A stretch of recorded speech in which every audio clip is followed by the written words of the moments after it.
Welcome to All About Capital Campaigns, a podcast that provides fuel for your nonprofit's growth. Each week, hosts Andrea Kihlstedt and Amy Eisenstein, co-founders of the Capital Campaign Toolkit, provide practical tips about raising more money for your nonprofit organization. The Capital Campaign Toolkit is a support system for nonprofit leaders who are running capital campaigns. At capitalcampaigntoolkit.com, you can download a step-by-step guide for your capital campaign and get many other free resources. This podcast is recorded on a live webinar every Monday at 2 p.m. Eastern Time. You can join the live session and get your questions answered by signing up today at toolkittalks.com.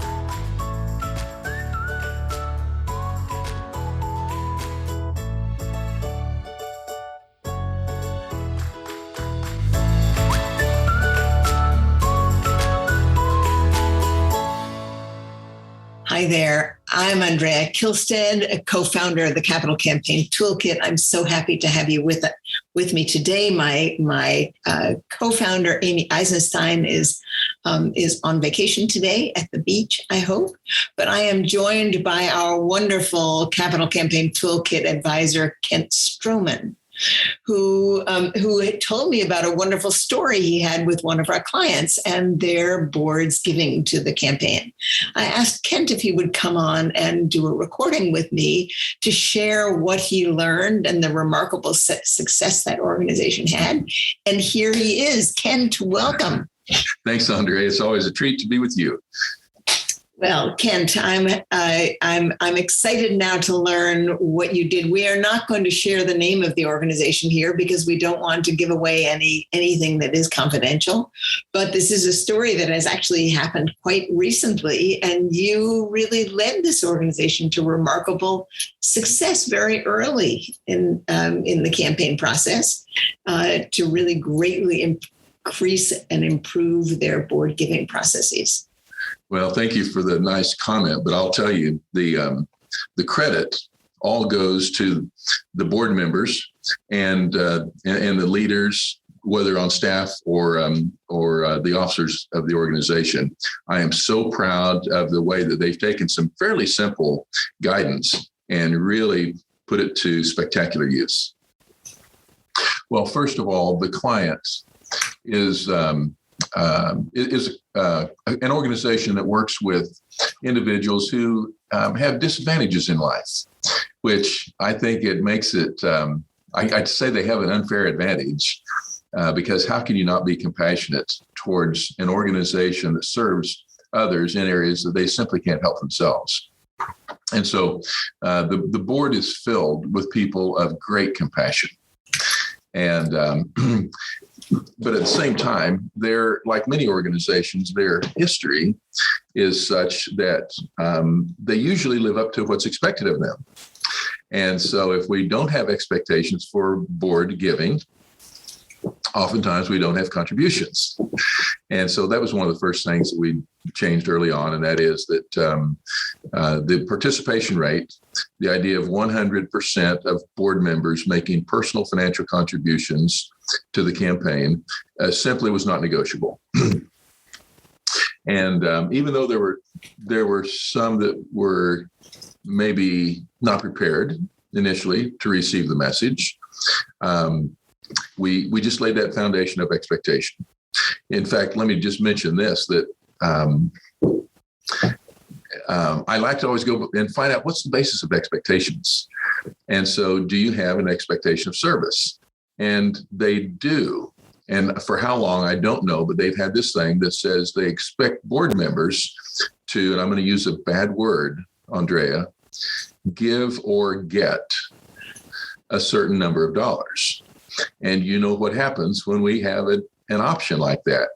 And so anyway, I like to just be playful with it. I said, we don't like the word or, but we love the word and. What's wrong with and so anyhow, again, like I said, just began to establish a culture of higher expectations. Did a board training, And before you talk about that, when you established expectations, did you work with the executive director to do that, or the board chair? How did you manage the politics of redefining those expectations? Yeah, that's a really good question, Andrea, because here's what I find often is that we task the wrong person with the job. We have an expectation of the CEO to manage board performance. And in the especially touchy area of personal financial contributions, one of the first things I do is to kind of go on record in front of the board leadership by saying that the staff is positionally disqualified. This isn't only that it isn't their role, but it is not their role to be asking for contributions for board members. This is a board performance matter, and it's to be handled by the board, of the board. And so, again, that was a shift. And so, fortunately, the board chair is someone who's, this is her first role as a board chair, but she is really receptive to coaching and developing her role as a leader in that position. And so, and she doesn't seem to be afraid of anything. So that's been just an ideal situation to work then through both with the reinforcement of the governance committee and the board chair, just to say board performance is the responsibility of the board. It is not the responsibility of the staff. Right. Great. Thank you. Okay. And so then she or someone from the governance committee went to a board meeting and said, we are discussing, coming up with, recommending new standards for board performance. How did that work? Good question again. So since they had this existing low expectation, we didn't feel like we had the time to properly give attention to the reframing. So the existing policy doesn't prevent high performance; it just doesn't require it. And so we said for the long term, the board expectation statement really deserves revision. But in the meantime, let's not be inhibited by that, and let's just lead with higher expectations. And so in a board training, being in that position of the outside consultant advisor, it allowed me just to state some things, some expectations that exist, and that this is going to be our expectation for the campaign as we move forward. And there may be a revision of expectations on an ongoing basis separate from that. And, one of the things, Andrea, that I found helpful, the determination of an amount to give is a very, very personal matter. And so it's awkward to try to address that for somebody else. And so the approach that I take to that is that it's not my place or anybody else's place to determine somebody else's giving level. It's hard enough for me to decide how much I should give. There's no way I can do that for somebody else. And so here's a guideline. And the guideline that we use is that in ordinary times, we expect that board members would consider the organization on whose board they serve to be among their top 3, 4, or 5 charitable interests. That's an aspirational statement. Nobody's going to audit or monitor that. But once it's voiced, it gives people a point of reference. And then what we say is during extraordinary times, defined as times of great crisis or times of great opportunity, we encourage board members to bump that up to where the organization may be among their top 1, 2, or 3 priorities. And so we're moving into a major campaign. Would you consider elevating the priority for this organization to a higher level in your charitable giving? And so the good news is they did. And while there were some, in fact, I believe this is correct for this particular organization. I don't know if in their history they had ever reached that 100% participation rate. But that now is in the past history. So the good news is 100% of their board members did make personal financial commitments. We asked for 3-year pledges, and some, I think, will extend their giving to achieve their goal into a 4th year. But everybody made personal financial contributions. Some were able to supplement that with additional giving very generously, offering their personal professional services in addition to their gifts of cash and checks. But and I'm going to give you a number, but then I want to give you a context for it. Okay, so collectively, the members of this board have committed $1,631,000 towards a campaign that hasn't even been announced yet. They're not even in the quiet phase yet. They're still in the feasibility phase. $1.6 million from the boardroom. And here's the point of reference. In terms of annual board giving, I don't know that in any time in the past that they've ever gotten into the 6-figure range. Wow. And so here's what I don't know. I don't know where any of the giving would fall individually on a generosity scale. Right. My assumption is that everyone who has pledged, it's a generous gift for them.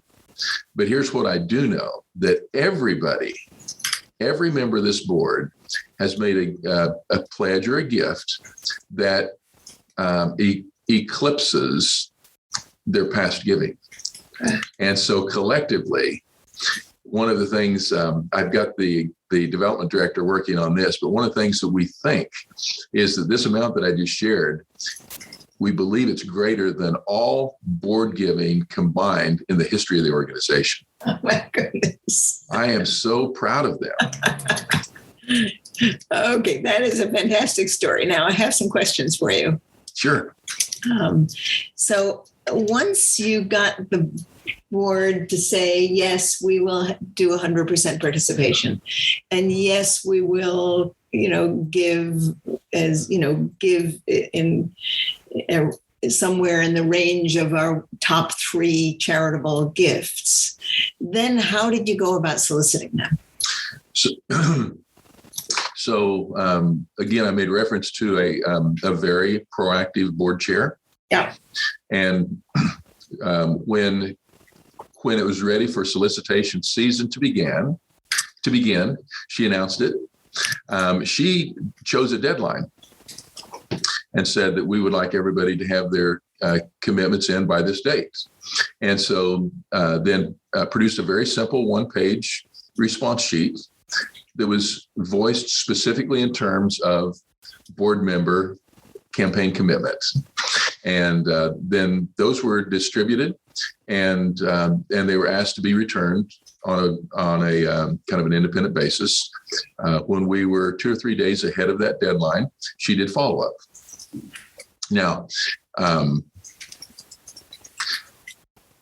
there was I will tell you that sometimes we say, there's 2 ways to get to 100%.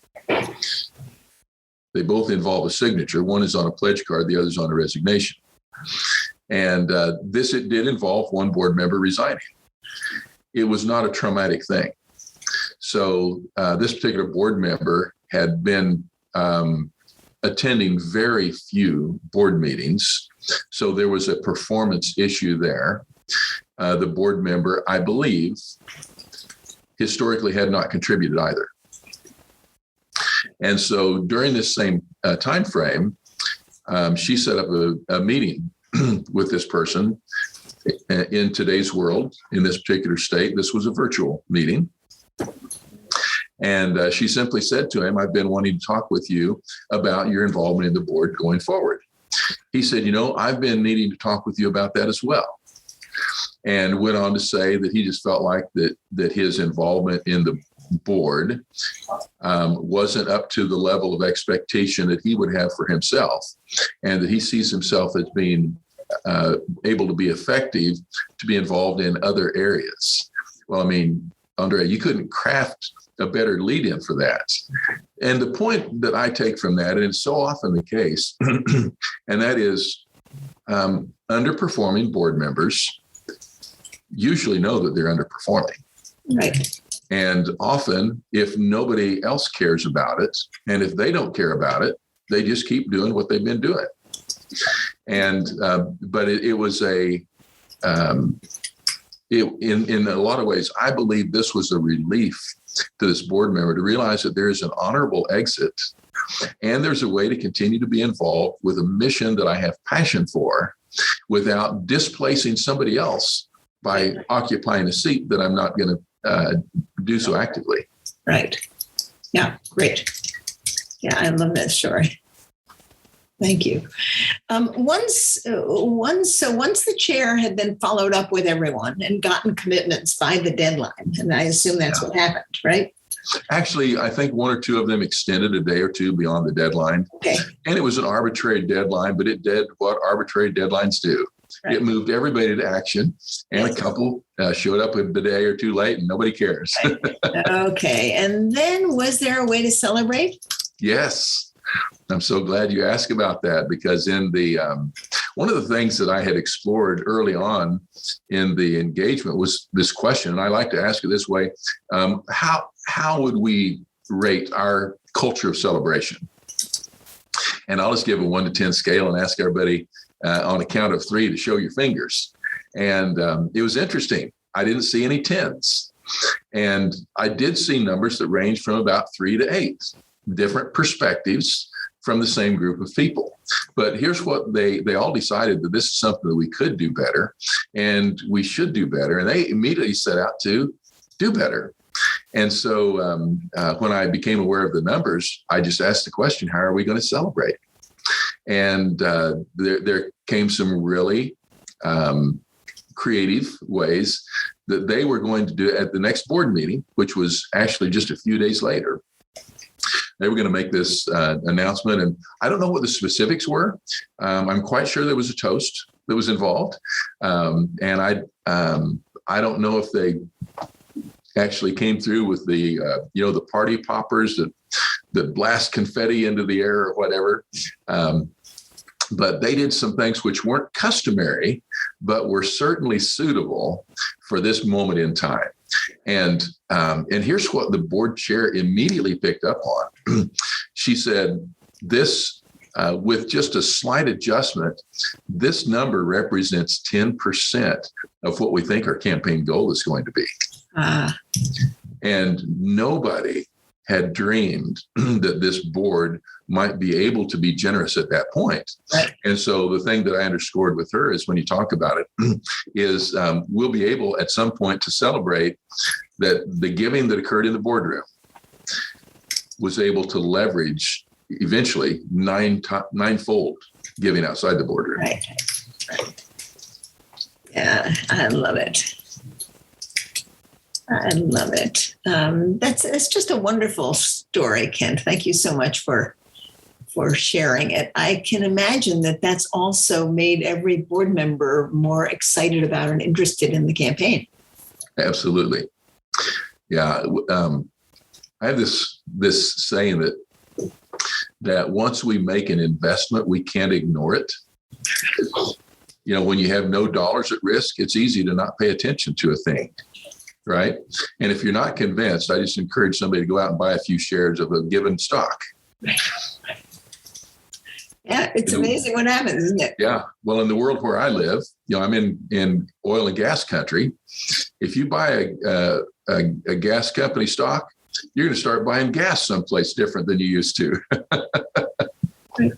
And the early board giving has exactly that effect. Absolutely. Right. Absolutely. Right. And I think then taking that next step, what about the board getting?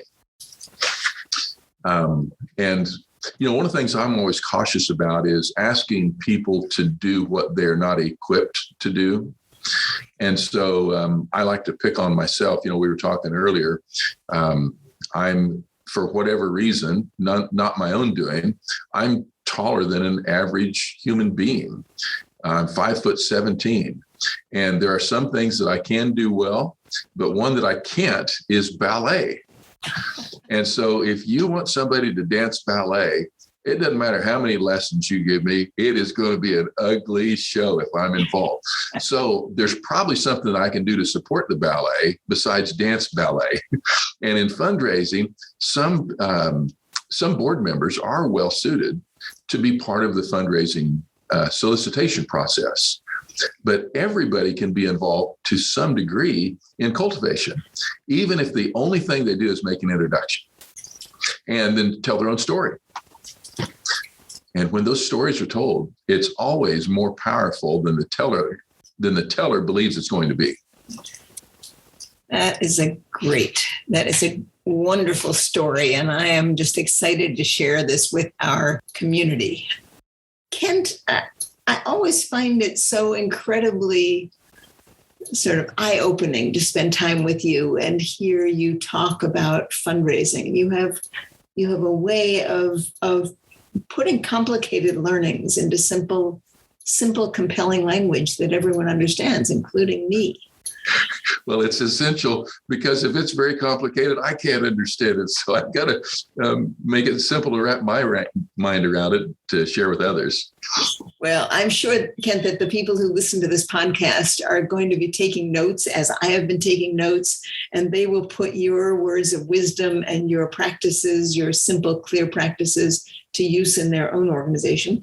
And I hope that even without you, they too can get 100% board participation and can greatly increase the amount of money their boards give to their campaign.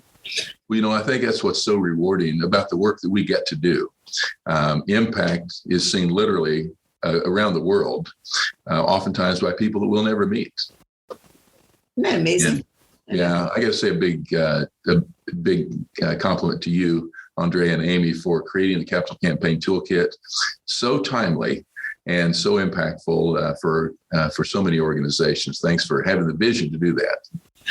Well, Kent, it wouldn't work if we didn't have you as an advisor and our other really remarkable advisors who have adapted their way of practice, into a new, more efficient, perhaps way. I'm actually amazed, and perhaps you are too, in how much we advisors can get done through Zoom and electronically. It's fantastic. So agreed. Thank you, Kent. It's a pleasure to work with you always, and we will be talking again very soon.